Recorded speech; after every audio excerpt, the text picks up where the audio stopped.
Alors bienvenue dans ce tutoriel Phoenix où on va voir assez précisément, pour les niveaux élevés, comment interpréter les flammes qui disjonctent et l'ombre qui à chaque fois a fait disjoncter. Voici un tirage où sur 5 flammes dans cette lumière, on a eu 4 flammes qui ont disjoncté. Je vous le montre. Nous avons la tortue folle qui a été disjonctée par l'étreinte. Nous avons les vivants fous par l'enfant. Nous avons la tour folle par le voyage. Nous avons le masque fou par l'élixir. Et nous avons l'arbre en désir qui lui reste franc. On peut appeler ce genre de résultat, où il y a plus de flammes folles que de flammes franches, un affolement. Il y a affolement quand il y a plus de flammes folles que de flammes franches, soit au moins 5 flammes folles dans un profil, au moins 4 flammes folles dans une lumière ou un entretien à 6 flammes, et 3 flammes folles pour une lumière ou un entretien qui n'a que 5 flammes. C'est le cas avec nos 4 flammes folles sur 5. Alors, lorsqu'il y a affolement, on a affaire à une tension qui est assez élevée. Une tension, quelque chose de tendu, c'est-à-dire quelque chose où il y a du suspense, où il y a peut-être du stress, si le choc l'emporte sur le charme, quelque chose de l'ordre de l'urgence, quelque chose qui fait que le temps s'accélère. Cette tension, pourquoi? Très simplement parce que, à chaque fois qu'il y a une flamme qui disjoncte, il y a une flamme qui l'a fait disjoncter, une ombre qui l'a fait disjoncter, et cette ombre peut être interprétée soit comme une peur, soit comme un rejet, on va dire volontaire, rationnel. Alors, la différence, elle est très simple. Si votre flamme qui a été disjonctée fait passer la flamme dans l'onde de charme, c'est le cas par exemple de la tour folle. Regardez, le sujet c'était comment faire de Béatrice une amie. Voilà, une question qui a été posée, comment faire de Béatrice une amie. En guerre, c'est-à-dire dans la réponse comment, nous avons 5 modalités, 5 choses à faire. Et dans les choses qui vont demander de l'énergie, qui sont de l'ordre du défi, du challenge, il faut absolument, je dirais aux joueurs, que tu t'efforces, que tu t'évertues de faire ceci. C'est donc la tour folle, il faut que tu t'efforces vraiment d'avoir ta solitude agréable. N'utilise pas Béatrice comme une béquille pour combler ta solitude. Au contraire, sois le meilleur ami de ta solitude et tu verras que c'est la meilleure façon pour que Béatrice soit ton amie. Elle va savoir que tu veux la voir non pas parce que tu angoisses d'être seul, mais tu vas la voir parce que tu es plein de tes méditations, de ton recueillement et que du coup tu as des choses à partager qui viennent de ta réflexion personnelle et de ton travail nocturne. Nous avons donc une flamme folle qui est une flamme charmante. Autrement dit, l'ombre qui a présidé au disjonctage est une ombre qui peut être interprétée comme un rejet volontaire. On ne peut pas dire qu'une flamme folle puisse être sous-tendue par une peur. En effet, on ne peut pas dire qu'une flamme charmante puisse être sous-tendue par une peur. En effet, lorsqu'on a affaire à de l'onde de charme, on a justement affaire à une absence de peur. Les journées où vous flottez dans le soleil et vous vous dites tiens, c'est une journée où je suis bien, j'ai la santé, j'ai des bonnes nouvelles, je suis vraiment porté par l'onde de charme, c'est justement des journées où vous sentez que la peur recule. Bien sûr, à l'horizon il peut y avoir 1000 peurs, mais c'est comme si vous avez de l'ouate ou du coton autour de vous et vous flottez dans un nuage. Et quelque part, ça va endormir les peurs habituelles que l'on pourrait avoir sur la finitude, la maladie, le manque d'argent, etc. Donc ça veut dire quoi? Ça veut dire que le voyage n'est pas une peur qui a été mise de côté, qui a été refoulée, et qui justifie qu'on n'a pas du tout un effort de solitude violente et de mépris à fournir, mais plutôt un effort de solitude accueillante, ressourçante et méditative.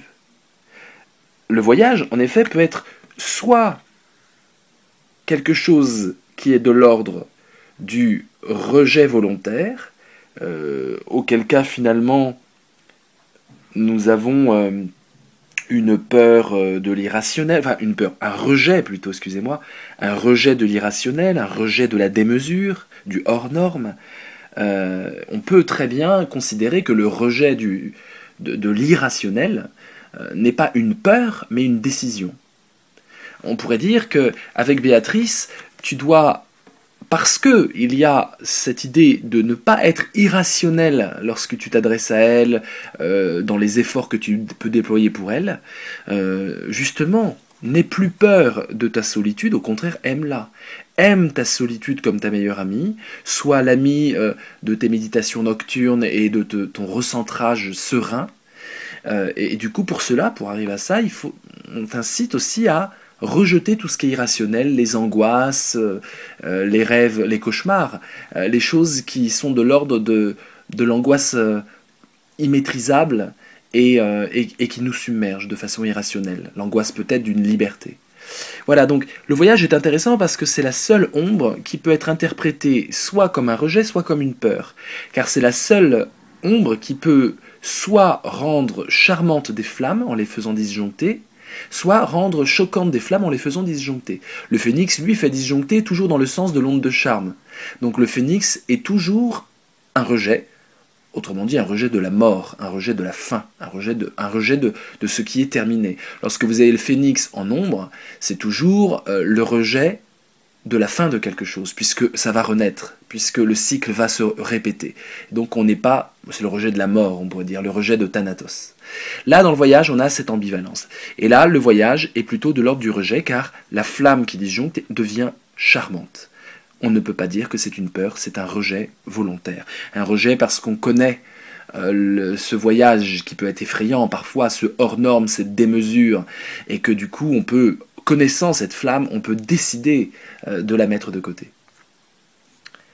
Allons, toujours dans cet affolement, un tirage assez tendu, pour que Béatrice devienne mon amie, il s'agit vraiment de la jouer fine et de faire très attention, car les choses peuvent basculer, on est sur le fil du rasoir lorsqu'il y a affolement, lorsqu'il y a plus de flammes folles que de flammes franches sur un tirage, parce qu'il y a des rejets et des peurs qui sous-tendent le tout, et lorsqu'il y a des peurs, évidemment, vous imaginez que la tension est encore plus grande.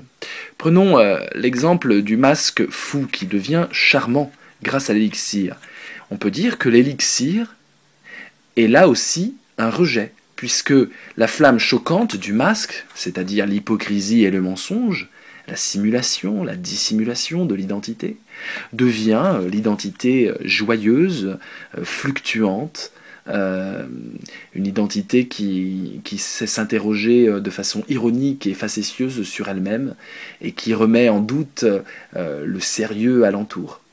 Eh bien, ce masque fou qu'il faudrait avoir dans les idées, dans les émotions qui nous habitent pour pouvoir faire en sorte que Béatrice devienne notre amie, eh bien, ce masque fou, il provient d'un rejet qui est le rejet de l'élixir. Donc, on pourrait traduire en disant « il ne faut pas du tout que tu calcules intérieurement les choses, soit plutôt donc dans un... » On peut imaginer que soit plutôt dans quelque chose de plus spontané, et non pas dans un laboratoire où tu vas tester les bonnes idées à avoir et les bonnes émotions à avoir. Ne filtre pas tes émotions, ne les calcule pas pour être ami avec Béatrice. Et du coup, parce que tu n'es pas dans le calcul intérieur, dans la conscience instrumentalisante, même laborantine, du coup, tu vas essayer, bien sûr, d'être dans des émotions d'humour, de jeu, de remise en question joyeuse et piquante, de tout ce qui est de l'ordre de la vérité, de l'ordre de la certitude. Voilà. Ça joue, c'est de la comédie, c'est de la comédia, et tu dois ressentir ça quand tu es avec Béatrice, et là, elle va évidemment être un peu plus sur le chemin de l'amitié avec toi. Donc vous voyez encore un rejet. Allons maintenant du côté des vraies tensions. On voit qu'elle se situe d'ailleurs au niveau social. Il faut la jouer fine et avoir peur finalement. Avoir peur pour avoir des ondes de choc qui sont nécessaires pour que Béatrice puisse être notre amie. Dans la dimension de l'aventure, qui est la dimension bien sûr de l'action, mais aussi du langage, on oublie que la dimension aventure, c'est aussi la dimension de comment on parle. Parce que lorsque vous parlez ouvertement, pas en catimini et certainement pas en vous-même, lorsque vous parlez ouvertement, tout le monde peut entendre ce que vous dites. Et du coup, on a vraiment affaire à cet élan non calculé lorsque la parole est fluide, lorsque vous ne vous contentez pas de lire des instructions ou un manuel, et vous avez quelque chose de l'ordre de l'audace, de l'ordre de l'extériorisation de l'énergie par la parole. Donc on oublie, le A c'est le A de l'altérité, du rapport à l'autre, non pas l'autre qui est ami, avec qui je tisse des liens depuis longtemps, mais l'autre qui est en face de moi, quel qu'il soit, et du langage. Et de l'adresse, hein, l'adresse qu'on peut avoir avec l'autre. L'adresse au sens de m'adresser à. Donc voilà le A, hein, action, aventure, altérité, s'adresser à. Hein, n'oubliez pas la dimension langagière de cette dimension. Bah là, on nous dit simplement, ose lui dire que, et ose faire. Dire, c'est faire pour le jeu du phénix. Dire, c'est faire. C'est un titre d'Austin, qui est un philosophe du langage. Je vous le recommande. Quand dire, c'est faire. Dire oui à un mariage, c'est se marier. Donc le oui du mariage n'est pas simplement une déclaration, c'est une performance, c'est une action réalisée. Bien dans le jeu du phénix, dire, c'est faire. En tout cas, pendant l'espace du jeu. Donc dire, c'est jouer, et jouer à faire de croire, jouer à croire, que dire, c'est faire. Voilà. Eh bien, voilà, on a affaire à une audace de créer des liens de solidarité extrêmement forts et peut-être extrêmement injustes. Voilà, parce que les vivants fous, c'est une carte où on est dans la corporation, on est dans la coterie, qui peut être tout à fait immorale. Le but du jeu, c'est de la mettre dans son bateau, dans sa famille, dans son espace de solidarité, même s'il doit en coûter à d'autres, même si c'est au prix de petits travers qu'on pourrait avoir avec une ligne morale extrêmement pure. Voilà. La mettre dans notre famille, dans notre petite mafia. Voilà. Et pourquoi, comment faire ça, justement? Il y a une précision avec l'ombre, avec ce genre de tirage. C'est que l'ombre, c'est l'enfant. Il ne faut pas être dans cette spontanéité joyeuse, extérieurement, socialement, au travail, ou dans les sphères vraiment visibles par tous, où on s'élance dans la vie, où on réagit à ce que Béatrice peut nous proposer. Non, on n'est pas en train de faire du jazz, de la musique. On s'amuse pas là. On s'amuse intérieurement, en rejetant le calcul. Mais là, la spontanéité et l'amusement on doit en avoir peur pour pouvoir être son ami, et on doit nourrir cette idée d'une aventure à vivre où, de façon un peu stricte, avec des lois, des règles, des codes, une mythologie de clan, hein, la faire entrer dans notre clan, oser la faire entrer dans notre clan. Et un clan où ça rigole pas trop. Voilà. Très intéressant pour l'auteur pour celui à qui ce tirage est adressé, bien sûr. Encore une peur à avoir. Vous voyez, le jeu nous dit d'avoir peur, presque. C'est intéressant, ça fait réfléchir. Eh bien, si tu veux être ami avec quelqu'un, faut que tu aies peur de certaines choses. On peut, par exemple, avoir peur de la politesse extrême, ou au contraire, peur d'être mal poli, parce que l'autre a des codes violents, un peu des codes d'onde de choc, et donc il faut s'y conformer. Si on m'encourage d'être dans l'onde de choc en aventure, c'est peut-être qu'elle a des compatibilités avec cette façon de voir les choses. Donc voilà pourquoi on peut avoir des conseils d'onde de choc. C'est des conseils qui sont adaptés à la question. Et la question, c'est la psychologie amicale de Béatrice. Voilà. Là, on nous dit d'avoir peur, carrément. Hein. On nous dit d'être lent, d'être timoré, d'être inhibé au niveau des rôles que l'on peut assumer. Donc plutôt que de vouloir briller, être central, prendre la place quand on parle en société ou au repas, eh bien non, c'est s'effacer, se mettre dans sa carapace. Et c'est peut-être ça qui va peut-être l'émouvoir, ou peut-être nous faire percevoir aux yeux de Béatrice, nous faire passer comme quelqu'un qui n'est pas dangereux pour son propre aura, quelqu'un qui ne va pas lui faire de l'ombre. Voilà. Alors pour y arriver, on nous conseille de refouler toute ambiguïté, lâcher prise. Hein, on est vraiment... c'est la flamme qui est incompatible avec l'élixir. Hein, il fallait refouler l'élixir. Là, il faut refouler aussi, socialement, dans le rôle qu'on incarne, l'étreinte qui est la confiance profonde dans le rôle que l'on assume. Voilà. Donc c'est vraiment un manque de confiance dans son propre rôle qu'il faut, non pas jouer bien sûr, mais avoir. Trouver en soi l'idée qu'on ne sait pas trop quelle est notre place avec Béatrice. Et ça va permettre à une amitié d'éclore. Donc une peur de la confiance et de l'abandon. Et enfin, pour finir ce tirage sur Béatrice, nous avons l'arbre en désir. Alors l'arbre en désir, c'est évidemment faire de l'épanouissement et de l'ancrage des valeurs fondatrices. Vouloir être l'abri de Béatrice, l'abri, le refuge, est quelque chose de durable et de stable qui épanouit toutes les potentialités, qui veut en tout cas épanouir toutes les potentialités de la rencontre avec elle. Voilà donc un exemple. Alors, petit conseil, donc vous devez méditer et vous entraîner sur les flammes qui font disjoncter. Lorsque vous avez des flammes choquantes, vous avez 6 possibilités de la faire disjoncter. Regardez par exemple notre fameuse tortue folle, qui signifie la timidité excessive et la pusillanimité, c'est un mot un peu compliqué qui nous vient d'Aristote, qui veut dire la petitesse d'âme, c'est-à-dire trembler, avoir peur, craindre, être prudent de façon excessive.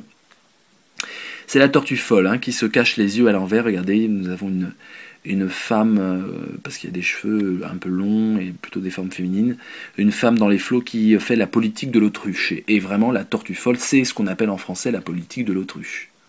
Je me mets dans ma carapace et j'imagine que le danger n'est plus là. Je ferme les yeux et j'imagine mettre à distance le danger. Évidemment, c'est l'inverse qui se produit. Moins je vois, plus le danger est dangereux. Mais bon, la tortue folle ne raisonne pas comme ça. La tortue folle, elle peut être disjonctée par 14, 16, 18, 20, 22 et le voyage. Donc ça fait 6 flammes. Il y a 6 façons d'avoir cette inhibition-là, parce que ça ne peut pas arriver comme ça au hasard, ça arrive forcément avec une de ces 6 façons. Alors à vous de méditer ça. Ça permet de méditer sur un thème. Sur le thème de l'angoisse, qu'incarne bien la tortue folle, vous avez 6 façons d'être angoissé. Angoisse parce qu'on rejette l'abandon sensuel, c'est-à-dire 14. Angoisse parce qu'on rejette l'intuition et la sélection entre le pur et l'impur, qui signifie la licorne, 16. Angoisse parce qu'on rejette la collaboration joyeuse et la culture et l'entretien. On est angoissé parce qu'on manque de culture et de création avec les autres. Le jardin, 18. Angoisse parce qu'on ne veut pas connaître. C'est très intéressant parce que nous avons vraiment dans la carte quelque chose qui nous indique que, on pourrait dire naturellement, il y a l'œil qui fait disjoncter la tortue folle. Effectivement, on peut avoir peur de la lucidité, donc on refuse de voir la vérité. Et puis nous avons la peur du bonheur. La peur du bonheur provoque une angoisse, 22, l'or. Et nous avons la peur cette fois-ci, alors je ne vais pas dire de l'irrationnel, parce que si jamais c'est le voyage qui fait disjoncter la tortue, on peut trouver beaucoup mieux dans l'idée de peur. C'est la peur de la liberté, la peur de l'altérité, la peur de l'inconnu. Voilà, ces belles choses que sont la liberté, l'inconnu et l'altérité, la différence, c'est des belles choses, bien sûr, dont on a peur quand la flamme devient choquante, évidemment. On refoule du charme lorsque la flamme devient choquante. Donc il faut trouver tout ce que le voyage peut évoquer de près ou de loin comme étant du charme, et c'est de ça dont on a peur. En revanche, on refoule du choc lorsque la flamme devient charmante. Et donc c'est en voyant à peu près ce que le voyage peut signifier comme choc, irrationnel, démesure, sans limite, que du coup on peut interpréter cette ombre. 6 flammes donc font disjoncter une flamme devenue choc, et 7 flammes font disjoncter une flamme devenue charmante. Je vous ai montré, puisqu'il y a le phénix qui se rajoute tout simplement à l'équation. Le phénix peut faire disjoncter une flamme et la rendre charmante. Regardez par exemple sur l'humour. L'humour au sens presque noble et puissant du terme. Il y a 7 façons d'avoir de l'humour. 7 façons d'avoir cette ironie joyeuse et cette mise en scène, en comédie du monde. Avec le 2, donc on peut rejeter, et non pas craindre, mais rejeter la catastrophe. Lorsque vous êtes face à une catastrophe et que vous voulez la dépasser, la rejeter, eh bien vous faites preuve d'humour. On appelle ça l'humour juif, mais il paraît qu'il y a beaucoup de populations dans le monde qui ont vécu des catastrophes. Je pense aux Afghans. Les Afghans ont connu de grandes guerres avec des maisons détruites, et les Afghans, c'est un des rares peuples, lorsqu'une maison est détruite, ils peuvent avoir un fou rire. Non pas parce qu'ils sont fous, mais parce qu'ils ont développé l'humour jusque-là en fonction des conditions de vie absolument terribles que la guerre contre les Russes et puis les guerres récentes les ont fait vivre. Voilà, nous avons donc aussi la possibilité de faire disjoncter le masque fou avec le labyrinthe. Donc un rejet d'être perdu. J'ai de l'humour pour pouvoir m'orienter quelque part, même si je déambule sans avoir de but. Le rejet peut être motivé par la tour. Je rejette la solitude et je développe de l'humour pour le coup. Ça peut être développé par l'épée. Je rejette la domination. Ça peut être développé par l'élixir. Je rejette le calcul stratégique et planificateur. Ça peut être rejeté par le voyage dans son versant choquant. Je rejette la démesure, je rejette l'absurde, je rejette l'illimité. Et ça peut être développé par le phénix dans son versant choquant. Je rejette la mort, l'humour contre la mort. Vous voyez, comme quoi il y a une philosophie très complète, très complexe, très profonde, dont on n'a vraiment pas fait le tour, sur chaque flamme dans sa folle. Je finis rapidement ce tutoriel en précisant qu'on parle de flammes folles et de flammes franches. Que sont les flammes folles? Bien sûr, il y a moins de pourcentage de chances d'avoir des flammes folles dans un tirage. On a calculé très mathématiquement qu'il y avait en moyenne sur toute la partie, c'est une moyenne sur toute la partie, parce que ce chiffre évolue en fonction de la partie. Moins il y a de cartes, plus les statistiques se transforment. Mais en moyenne, il y a 26% de chance, ou de malchance, d'avoir une flamme folle. 26%, c'est un chiffre intéressant, puisqu'il y a 26 cartes au jeu du Phénix. Alors, les flammes folles, ce sont des flammes qui sont folles dans le sens où on ne sait pas trop de quelle onde elles sont. Il y a 26% de chance, et là c'est pas mathématique, de se tromper d'onde. Lorsque je dis on a affaire à de la solitude, où on rejette le reste, où le reste du monde n'est pas là, et on est dans sa tour d'ivoire, la tour d'ivoire, vous avez environ, c'est un chiffre un peu exotique, mais 26% de personnes qui pensent que la tour d'ivoire c'est choquant, cette tour d'ivoire dont il est question. Et, vous voyez donc, alors que si je dis il y a une solitude qui rend méprisant, tout le monde dit clairement qu'il s'agit de l'onde de choc. Il n'y a pas d'ambivalence, il n'y a pas d'ambiguïté. Alors les flammes folles elles-mêmes ne sont pas ambivalentes, puisqu'elles sont vraiment soit choc, soit charme. Mais l'interprétation qu'on en fait spontanément, les joueurs par exemple, ils vont se tromper à peu près sur l'onde. Et d'ailleurs, quand des joueurs sont étonnés, souvent quand vous avez une flamme folle, il y a des joueurs qui disent « Oh, j'adore ça », alors qu'en fait c'est de l'onde de choc. Ou « Ah, j'aime pas ça », alors qu'en fait c'est de l'onde de charme. Vous êtes en général, ce phénomène de mécompréhension avec des joueurs débutants existe davantage avec les flammes folles qu'avec les flammes franches. Voilà, folle comme flou, vous voyez, et franche comme des couleurs franches. Les flammes franches, aucune ambiguïté, lorsque vous parlez de la flamme, n'importe qui, y compris des débutants au jeu du Phénix, vont comprendre que la solidarité festive, c'est plutôt de l'onde de charme. Par contre, si vous dites le clan, la famille soudée qui ne laisse pas entrer les inconnus, il y a quelques joueurs, un quart environ, qui vont penser que c'est plutôt positif, plutôt chouette et plutôt ressourçant. Oui. Alors que c'est en fait fatigant, stressant et source d'ondes de choc. Donc voilà, c'est cette répartition, outre le fait que les flammes folles sont moins nombreuses, les flammes folles comportent en elles la nécessité pour l'interprète de faire preuve un peu de pédagogie pour bien que le joueur sente à quelle onde elles appartiennent. Voilà, j'espère que ça vous est utile. Je vous donne rendez-vous sur les réseaux sociaux. Vous connaissez le Facebook facebook.com/jeu du Phénix, qui est vraiment notre base commune pour la communauté foine francophone. On va dire les francophones d'ailleurs, ça serait rigolo. Et il y a aussi une communauté de langue anglaise sur Facebook et de langue vietnamienne. Et puis, il y a le Twitter qui est toujours connecté au Facebook, mais qui peut aussi avoir sa vie indépendante. Et puis, vous avez un groupe, les Éclairs du Phénix, un groupe assez récent où il y a des débats passionnants dans lesquels j'interviens même aussi. Et donc voilà, je vous souhaite de faire des bons sensages avec cette fois-ci une petite pensée sur les flammes qui ont fait disjoncter. Il faut les noter sur un bout de papier parce qu'elles disparaissent de notre esprit. Et encore une fois, je m'adresse à des joueurs avertis. Merci beaucoup, à bientôt.